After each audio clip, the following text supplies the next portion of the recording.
Hi everyone, how are you? Welcome back to my channel. I am Jessica. Thank you so much for joining me here. I've been taking a little break from making YouTube videos over the summer to hang out with my kids, but today they went back to school and I'm so excited to be here with you. I just wanted to check in and show you some things that I've been working on over the summer and let you know what I have planned for this fall. Mostly this summer, I've just been making blocks here and there. I haven't made any tops, but I have started a lot of quilts. So let me show you some of the blocks that I've been working on. This is one I've been making a lot using reproduction fabrics. An Ohio star is one of my favorite blocks, and this one has the Ohio star and then it has half square triangles in the corner. This is a fun one and I really like playing with the different color combinations. So I've been making a bunch of those. Another thing I started was a scrappy star project. So for this project, I'm using creams, different creams in the background and an assortment of colors from my scraps. They're kind of all in the same tones, but there is a variety. And I'm really enjoying making these. I probably just started this one last week, so I thought it would be fun to make some scrappy stars. I have two more here. This one and this one. Another thing I did, well, I didn't make an entire quilt of this yet, but I did write a new pattern that I released this summer for a sailboat quilt. It's called Open Ocean. I'll link to it below. This is the block from it, but it also has a really cute sashing and a really cute border. So I'm looking forward to finishing that one and then actually showing everyone. But you can go and see what the quilt looks like in the pattern, and you can purchase it and make it if you'd like. So again, I have that one and this one. And I have all the rest of the sailboats cut out. I just got to put them together.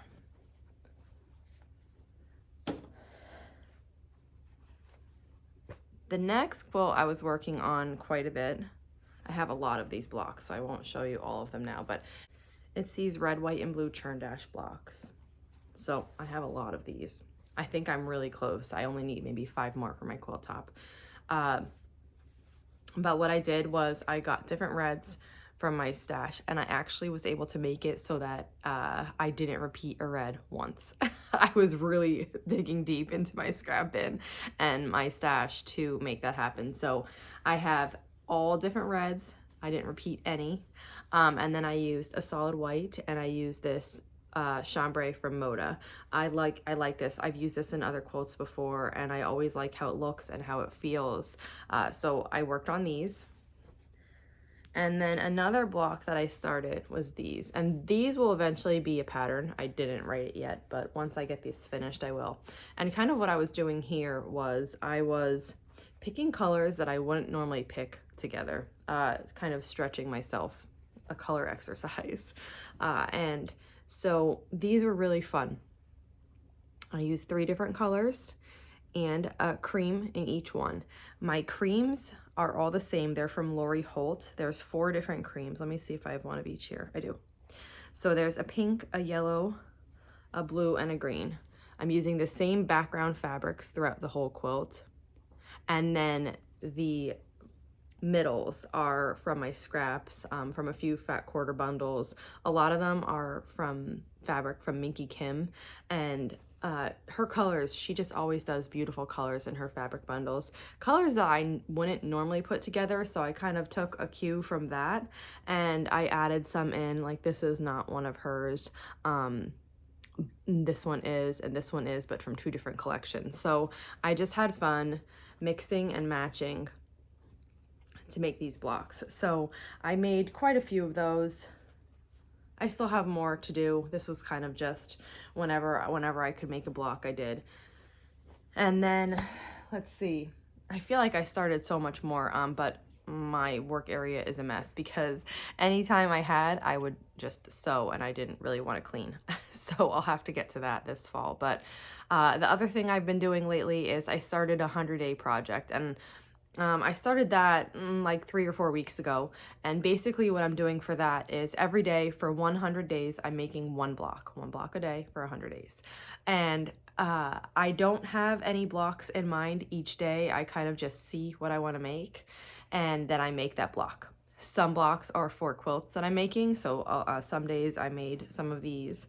I've also made these scrappy stars a couple times during it so far.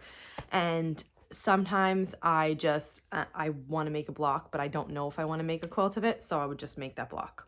And I have done the 100-day project before for a few things. I've done it before for quilting where I've made a block a day. That first time that I did it, all the blocks got used in one quilt. This time I'm not doing that. I'm just, any block I want to make, doesn't matter the colors, doesn't matter the pattern, I am making that. But so the first time I made it in a quilt, and I learned a lot from that, and I came out on the other side a better quilter. The other things I've done it for are quilt design. So I've actually done it 3 times. I'm on my 4th time for doing it for quilt design. So I have designed a quilt every single day for 100 days, and I've done that 3 full times, and I'm in the middle of a 4th. So I really enjoy doing that. And the idea of this is that it just pushes you to create. Even if you only have a few minutes a day, you can do something toward your quilting or your designing or drawing, whatever it may be that you love.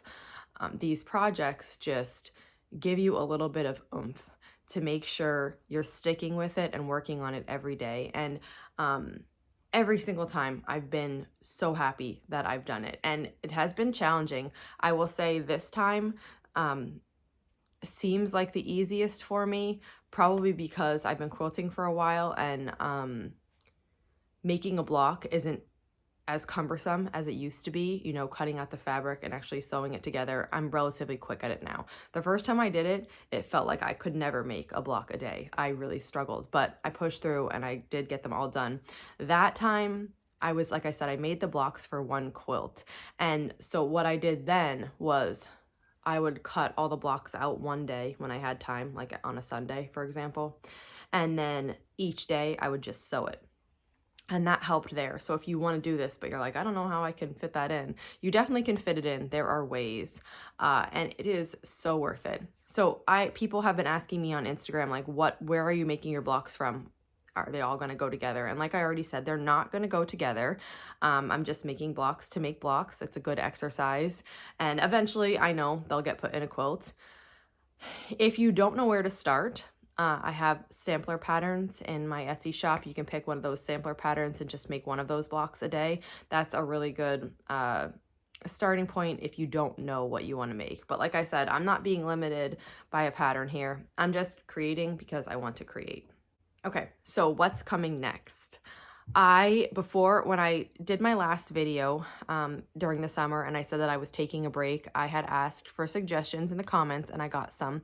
So I made a list of all those. I also asked on Instagram and I have a big list from there. So what I'm going to be doing is working through the list in a way that makes sense to me and kind of tackling all the topics that you guys want to do. So some just in general, there were techniques, block piecing technique questions, foundation paper piecing, English paper piecing, curves, preparing a quilt backing, free motion quilting, binding. There were lots of requests for quilt-alongs, lots of requests to bring back my show and tells, which I hope to do. There were specific quilts in my pattern shop that people wanted to see demos on the blocks. People requested scrap buster patterns and projects, how I deal with my fabric scraps, how I store my fabric, bags and tote bags, which I have been, if you haven't been following me on Instagram over the summer, I worked on a new bag pattern. It's so close. And now that my kids are back in school, I'll be able to finish that and get that out. So we'll definitely be doing a bag, and I have more drafted up in the future. So I'll be working on that. I'm really enjoying making bags. How to make teeny tiny blocks, tips for piecing when they're really, really small. I have a lot of requests for cathedral windows, so I'll probably work on that at some point. Fabric prep, cutting yardage versus cutting scraps, choosing the fabric for a project when you're not using a collection. So really, really good ideas, and thank you so much for all of you that sent them to me. And I have a big list, and we will work through those. I'm also going to be taking a look at the calendar, planning quilt-alongs, because you know I love quilt-alongs, and we haven't done one all summer, so I cannot wait to get back into that. If you have anything that you'd like me to cover that I didn't mention, or even if I did and you just want to say it again, leave me a note in the comments and I will add it to my list. and I cannot wait to see you back here for more quilting. Thanks for following along.